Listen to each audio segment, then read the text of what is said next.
Alors, il y a un sujet dont on a beaucoup parlé en discutant, c'est l'intermédiation.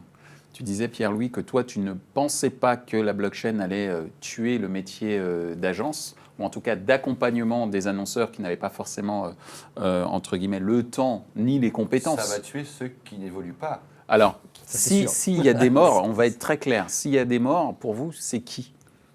C'est les intermédiaires dont on parlait depuis tout à l'heure, les SSP, DSP, enfin, toutes ces micro-solutions, enfin micro c'est peut-être un grand mot, mais toutes ces intermédiaires dans la chaîne de valeur qui prennent un petit bout pour juste faire en sorte de faire mapper les annonceurs, les éditeurs et l'internaute.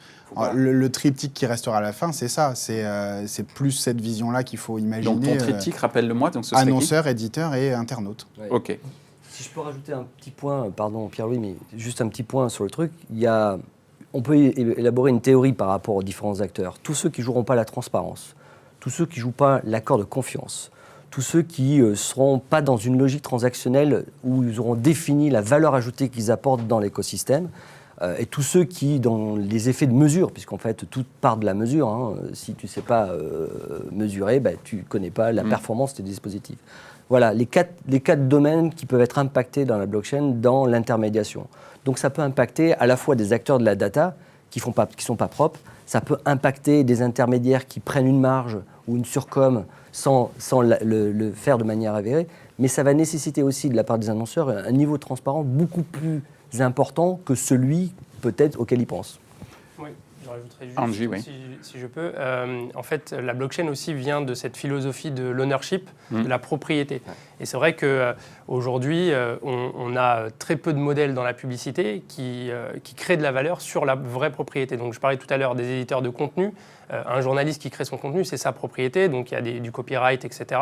Ce copyright, il peut être rémunéré grâce à la blockchain en disant la preuve, voilà, c'est bien toi qui as édité ce contenu. De la même façon, la donnée de l'utilisateur peut être prouvée aussi. On dit ça, c'est ma donnée. Et de la même façon, l'annonceur ou l'intermédiaire, si tant est qu'il apporte une valeur ajoutée, va pouvoir prouver sa valeur ajoutée. Mais tous ceux qui ne sont pas propriétaires d'un actif, a priori, devraient se retrouver en dehors du champ des transactions et donc potentiellement disparaître s'ils n'évoluent pas. Ouais. Alors, juste, il y a un projet qui est intéressant sur le contenu de ce point de vue-là qui s'appelle Steemit, qui cartonne beaucoup dans l'écosystème blockchain. C'est une plateforme type réseau social sur laquelle le contenu justement a une valeur qui est remise en avant pour le producteur. C'est-à-dire qu'aujourd'hui, l'idée, c'est je publie un article sur Steemit, je vais être rémunéré en fonction du niveau d'engagement de la communauté de gens qui vont lire l'article, qui vont le partager, le liker. Et il n'est pas rare aujourd'hui de voir des internautes qui touchent quelques centaines de dollars pour chaque article publié, qui peuvent même en faire une activité principale. Alors que pour des gens, par exemple, comme moi, qui publient énormément et qui écrivent beaucoup, j'ai zéro rémunération sur tout ce que j'écris et ce que je publie. Et ce sera vrai pour des programmes vidéo comme The Programmatic Society. Voilà, exactement. Tu vas être payé en token. Ouais. Alors justement, on va terminer par notre débat par cette question.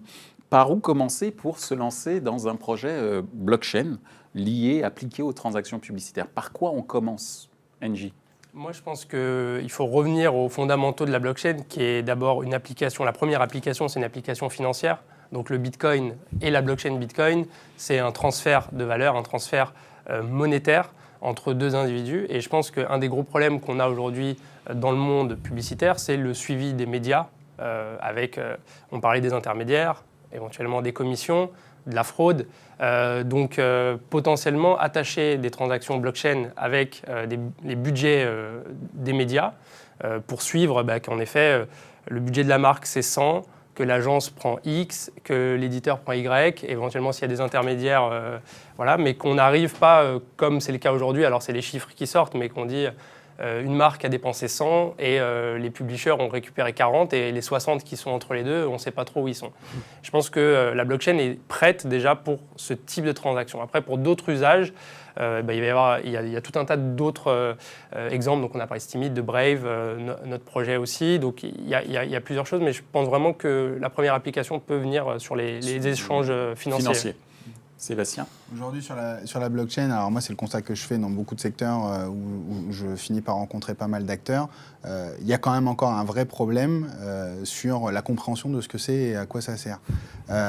Donc, le vrai sujet aujourd'hui, c'est pas de savoir par où je commence concrètement, c'est avant tout, c'est concrètement à quoi ça sert. Ouais, et donc, il y a un vrai problème et qui reste flagrant parce que les écoles ne forment pas encore assez. Les programmes ne sont pas là, les écoles d'ingénieurs ne sortent pas d'ingénieurs spécialisés dans cette technologie. Les formations professionnelles ne sont pas encore sur le marché disponibles, ou en tout cas, elles sont encore balbutiantes. Ce qui fait qu'on a énormément d'acteurs qui aimeraient se lancer, mais qui, avant tout, ont besoin de monter en puissance dessus. Donc, comprendre, c'est de l'acculturation, de la formation. Il y a beaucoup d'entreprises aujourd'hui qui sont dans le prototype, qui vont, avant de se lancer dans un vrai projet à ampleur internationale, déjà tester localement sur un cas d'usage bien identifié, bien bordé, parfois même qui peut être un peu exotique par rapport à son business, pour justement se mettre dans une situation où elle va comprendre cette technologie, alors, en l'occurrence ces technologies, parce qu'en plus cet écosystème technologique est quand même assez vaste, le pratiquer concrètement, voir ce que ça veut dire d'un point de vue juridique, d'un point de vue comptable, on en parlait tout à l'heure, d'un point de vue fiscal, d'un point de vue business, et puis ensuite commencer à pouvoir rentrer dans une phase plus d'industrialisation. Quand je vois des secteurs comme la banque, par exemple, on commence à peine en 2018 à voir arriver enfin des cas d'usage en production sur de la blockchain publique ou de la blockchain privée. L'année dernière, ils ont tous, il n'y en a pas un qui est passé à travers, fait des prototypes, des POC, des pilotes. 2017, c'était l'année du test. 2018, pour la banque et la finance, c'est l'année de la production. Je pense qu'aujourd'hui, il y a un vrai travail pour peut-être le secteur de la programmatique à déjà s'accaparer cette technologie, la comprendre et la digérer, quoi. Pour compléter, il y a la formation, il y a tout ce dont on parle là. La banque et l'assurance ont bien compris la plus-value de l'utilisation de la blockchain. Je reviens à un fabricant vendeur de yaourts, d'automobiles, de couches culottes ou de dentifrice, donc le secteur, on va dire FMCG, auto. Hein. La preuve de la plus-value dans l'utilisation de la blockchain n'est pas encore là. Donc il faut même prouver que la blockchain est intéressante. Le corollaire à ça, c'est que quand on dépense en médias, partout, quel que soit l'annonceur, c'est un mal nécessaire. C'est vraiment ça. C'est un pain point de dépenser de l'argent en communication quelque part. Donc, le fait est que, quand on dit en communication, en médias, c'est un pain point, c'est un mal nécessaire. La blockchain, quelle est la plus-value? Est-ce que déjà ça supprime ce mal nécessaire? Est-ce que ça l'optimise? Les logiques, la lecture aujourd'hui des annonceurs, c'est plutôt dans l'optimisation de la dépense média. Or, pour qu'un annonceur FMCG, par exemple, adopte la blockchain, il faut que ça prouve qu'il y a une plus-value sur son business. Donc la blockchain, elle va d'abord pénétrer ses annonceurs sur des logiques de supply chain, par exemple. Ça, c'est une évidence. Et puis, celui qui n'y va pas, il aura un sérieux problème plus tard. Appliquer la blockchain sur de l'investissement média, ça générera de l'économie, pas de la plus-value. Est-ce que c'est une priorité pour tel type d'annonceur de générer l'économie? Moi, je rajouterais le point, c'est effectivement la base, c'est l'acculturation. C'est-à-dire, il y a encore des sceptiques, il y a des annonceurs qui le sont encore, ou qui ne voient pas l'intérêt immédiat, comme tu le soulignais. C'est clair qu'à un moment donné, cette acculturation, elle est nécessaire, elle prend du temps. Convaincre tout le monde que la blockchain, c'est pas que la Bitcoin, rien que ça, c'est déjà un vrai sujet. Après, je pense que pour revenir sur le sujet annonceur, les annonceurs ne sont pas en demande de la blockchain.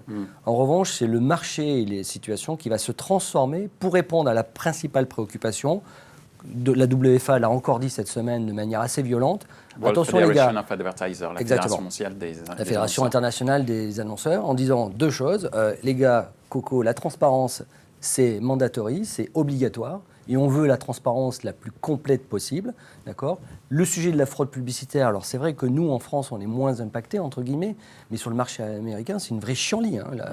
Donc c'est un vrai danger, pour l'écosystème, et pour ceux qui font bien, parce qu'il y a ceux qui font pas bien, forcément. Pour moi, c'est le marché qui va y répondre de manière concrète. La première chose, c'est donc de l'acculturation, convaincre que c'est un système qui a ses vertus, qui a aussi peut-être ses défauts, comme toute techno, et ensuite de recenser les cas d'usage, recenser ce qui existe dans d'autres secteurs. L'univers bancaire, on citait tout à l'heure, effectivement, s'ils sont en avance, qu'est-ce qu'on peut aller choper comme données qui peuvent être intéressantes pour la logique publicitaire? Je suppose que vous faites ça pas mal et même très bien. Voilà. Et ensuite, regardez les projets pilotes. Donc, on voit que c'est difficile. On sait qu'on en a encore pour quelques années à faire comprendre aux gens que la blockchain. Pour info, c'est quand même un des gros sujets. C'est un groupe de travail aux US sur l'IAB Tech Lab. C'est le plus gros groupe de travail que j'ai jamais vu depuis 20 ans à l'IAB.